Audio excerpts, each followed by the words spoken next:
Hello, and welcome to Chapter 6, Supply Chain Technology, Managing Information Flows. This week's topic is very important to me because I am an information technology instructor as well as supply chain. And information technology has played a huge role in how we do our work in every field of business, medical, any field that you go into. Information technology plays a major role because of the global network, the global economy that we live in. So this week's learning objectives for this chapter is you need to appreciate the overall importance of information to supply chain management, understand the role of information technology in the supply chain, explain the key components of an integrated supply chain information system, and describe and differentiate between the primary types of supply chain solutions and their capabilities. Discuss critical issues in technology selection and implemental processes, and recognize the role of emerging technologies for improving supply chain information management. So as we think about the chapter, as we overview it, some important thoughts I want to share with you all, that knowledge is essential for supply chain success. Information along with materials, money, it has to readily flow across the supply chain to enable the planning, execution, and evaluation of key functions in your business. Each participant in the supply chain needs relevant information to make effective forecasts and operational decisions as highlighted by supply chain profile. So supply chain managers and operations management personnel, they need to keep all this in mind. They need to be technology literate. They need to be computer literate. And again, because that's how most information is transmitted nowadays. Existing supply chain information technologies support timely, cost-efficient sharing of information between your suppliers, your manufacturers, intermediaries, logistics services providers, and customers. And the changing nature of supply chains underlies the need for information and the investment in technology. So as we look at the role of information in supply chain, information is your lifeline of business. We know that. That is something, if you have a general understanding of business, you're in business, you know that. But it drives the effective decisions and actions. It's especially critical to supply chain managers because they have that direct line of insight. They see the supply chain processes. They know what's happening. They know what could happen, what can go right, what can go wrong. But information helps them know this information. If you don't have data, if you don't have something that you can look at and see trends and stuff, then you don't know. You're just talking off the top of your head. But that's where information comes in. Information provides them with insights and visibility into the supply chain activities that takes place at distant supplier and customer locations. There's a lot of information that a supply chain manager and operations manager has to look at each day to help them guide their decisions. Sometimes it's hourly. Things change on an hourly basis.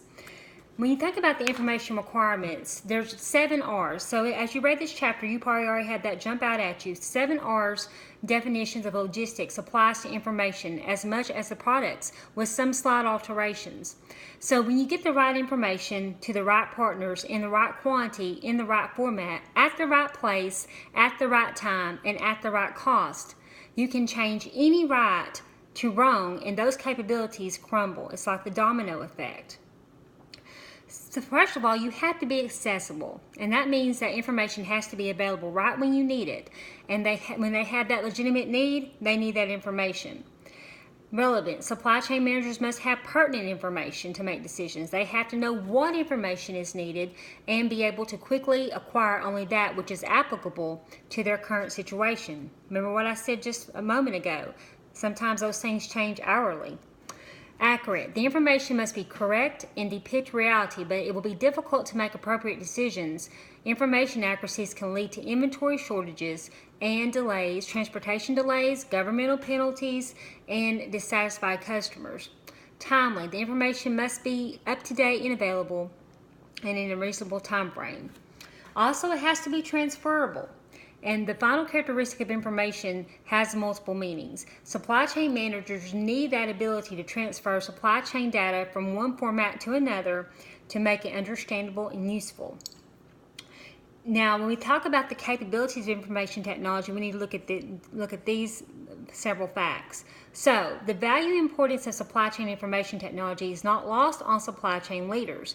Recent research found that information technology has a direct and a positive impact on organizational performance, internal collaboration, and external collaboration. There's 5 drivers of sustainable supply chain management And this is going to come up on your midterm and your final, so listen.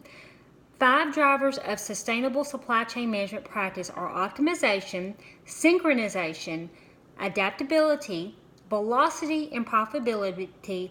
And then in your book, Table 6.1 provides detailed definitions of each. So please go back in your book and take a look at that. Your information technology challenges. Anytime you're working with technology, you're going to have challenges. Information technology holds great promise for enhancing supply chain performance and organizational competitiveness. However, the implementation of new technologies and software does not guarantee success. So technology only enables you to be successful. It doesn't guarantee your success.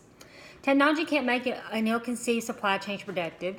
It can't have prompt adversarial organizations to collaborate or make use of poor quality data. A recent study showed that their people are a major barrier to effective use of information technology. So we stand in the way. A study points out to another technology use challenge that's been widely reported, as often organizations do not change their supply chain processes concurrent with the adoption of new information technology. So again, if a company decides not to upgrade their software, that can have adverse. They sometimes worry about saving money, but at the same time, they're going to end up losing money because they are not updating. So there's 10 golden rules for success. I hope you all will remember these. First of all, secure the commitment of senior management. Remember that it's not just an information technology project. This is a company-wide initiative. Align that project with business goals. Okay? You understand software's capabilities. Select partners carefully. Follow a proven implementation methodology. Take step-by-step approach for incremental value gains. Be prepared to change business processes. Keep end users informed and involved. And measure success with key performance indicators, KPIs. Again, KPIs, you're going to see that on your midterm and final. And then now let's talk about the framework. So as we think about those 10 golden rules of success, let's talk about the framework. Now, when you are managing supply chain information, the term comes to mind. It's called SCIS, and that's an acronym or symbol for Supply Chain Information System. And that they're widely used. And there's a few formal definitions that really exist, but there's a template that describes SCIS as information systems that automate the flow of information between a firm and its suppliers to optimize the planning, sourcing, manufacturing, and delivery of products and services. And there's some elements in its foundation. Let's look at those for just a moment. So you got to have the ability to manage supply chain information that depends upon a strong, well-integrated foundation of people, processes, and technology. Remember this, PPT, people, processes, and technology. People ultimately determine the success or failure of a SCIS, as the problem more commonly lies with the competence of the people that are involved with the technology. There is very, very important that your staff, that your people that work in your supply chain, that they are technology literate. You hear people say, I don't need computers, I don't need to know this, but it's very, very much so the world that we live in. It's changed very rapidly. Process management also plays a role in SCIS performance. Organizations have to kind of step back and review, and they need to look at their existing methods, what's working well, what's not, what do we need to change. And the risk of not doing this can be inefficient, outdated processes, and sometimes just not even necessary. It slows down instead of speeds up processes, and it provides little benefit to the organization. And technologies that are used within the SCIS, they have the great impact when they are based on the open systems concept and they take advantage of the internet. So we got to look at the key requirements. So think about this as we talk about this. So by itself, software and other SCIS components, they're useless. They can't provide any action knowledgeable for supply chain managers. The data has to be collected. It has to be examined. And it has to be synchronized so that it can be used by skilled individuals in the planning and execution of supply chain processes. We have our data collection, and that is relevant information is needed at every point in supply chain. You have to have your functional expertise as well. In each organization, they'll be enhanced by access to synchronized data. And there's metrics, and we talked about that over in Chapter 5. Metrics help organizations articulate their impact on the supply chain. When we talk about capabilities, they differentiate as well. While leveraging technology for more adaptive capabilities is a widely desired goal, but the process of transforming the organization and SCIS is a very complex and multi-layered effort. So when we talk about exception management, this might be a new concept to you, so take a careful listen. Exception management capabilities take the next logical step beyond visibility. Automated decisions make it the pinnacle of differentiating between, but it remains a future prospect for many SCIS systems. Software tools are rapidly changing, and they're being developed to recognize exception alerts, access the problem, evaluate alternatives, and recommend solutions. It's developed in a logical, sequential fashion. So we look at SCM software and planning, and so the supply chain software market has grown the last several years. More companies are going to that, and there's tools they harness the computational power and communication abilities of today's technology. As we go over some of the formulas and logistics and in inventory, we're like, oh my goodness, I have to do a little bit of math. But a lot of those systems now help you computate, and that helps you have accurate forecast. Organizations are looking beyond efficiency now. They want a little more than that. They want focused application systems that provide the ability to react quickly to marketing and demand changes and communicate decisions clearly and quickly to everyone affected. When you talk about supply chain planning, those applications and suites, they help you figure out the demand for capacity, materials, and services so that fulfillment can go very smooth and be a great process for your partners. Execution, those supply chain execution tools and suites, they carry out key tasks from time an order is placed until it's fulfilled. You have event management, and those are tools that collect data in real time from multiple sources across the supply chain and track the inventory as it flows through the supply chain. And that provides graphical displays of expected and actual inventory levels and other key data. You'd have to use your Excel spreadsheets to do that. And people still do, but this is also new technology that can help that go a little faster. Also, business intelligence, and this is something that's going on a lot in business if you read a lot of business articles. Business, or BI, is actually newer business intelligence tools have capabilities that are more dynamic, frequently delivering data from transactional systems across the supply chain to a data warehouse. There's also some related tools. We've got supply chain collaboration tools. That software helps users integrate their information technology systems. And data synchronization, they provide a platform for manufacturers like your distributors and retailers, and they organize item-related data like item numbers and prices and description, weight. Then our spreadsheets and database software, they help provide managers with handy portable tools for gathering, consolidating, and analyzing supply chain data, and that is a low-cost method for companies and small businesses. Then we got the enterprise resource planning, ERP, and that is a more difficult to completely segment SCIS from enterprise resource planning systems, but that software applications that we talked about are growing increasingly. They rely upon that type of information that's stored inside your ERP systems, and they're multi-module applications software platforms. And then as we look at supply chain technology implementation, a company has to do something first. The first thing they need to do a needs assessment. And that's the most important step in software selection.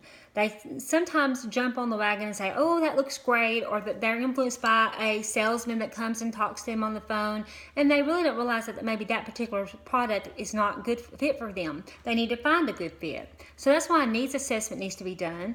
And then they need to be very careful in their software selection. And there's also solutions packages and development alternatives, and that they need to focus on what will develop a solution to the problem.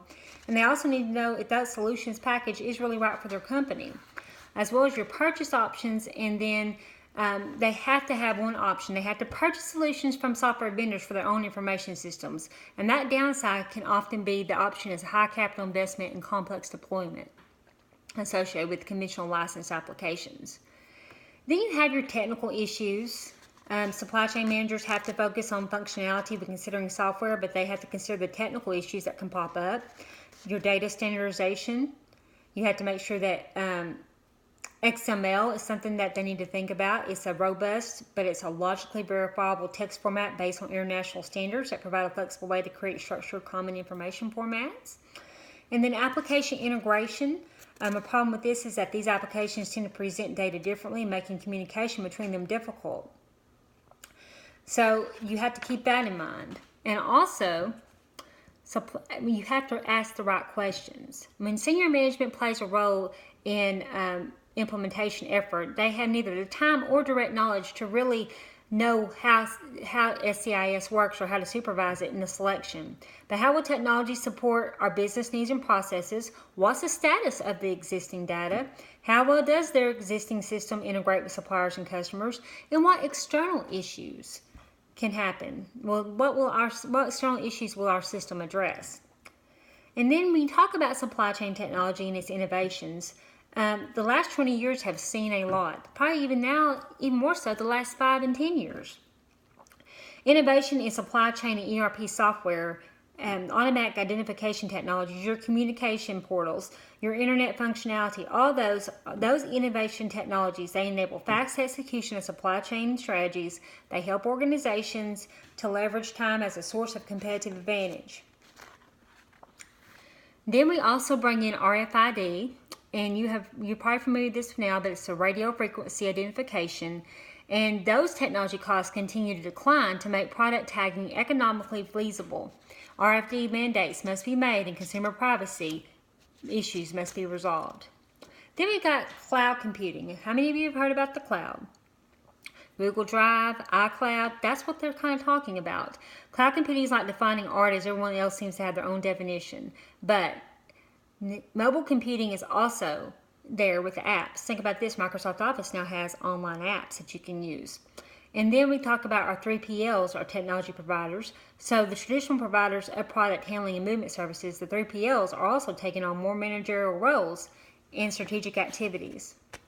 So in summary, as we look at the role of information technology, I've just given you just some key highlights. As you read and go through the chapter and as you do your own research, you will understand how much information technology is impacting the supply chain. Again, it's critical to the success of a supply chain. And change is always the norm. Thanks all. Thanks for your attention.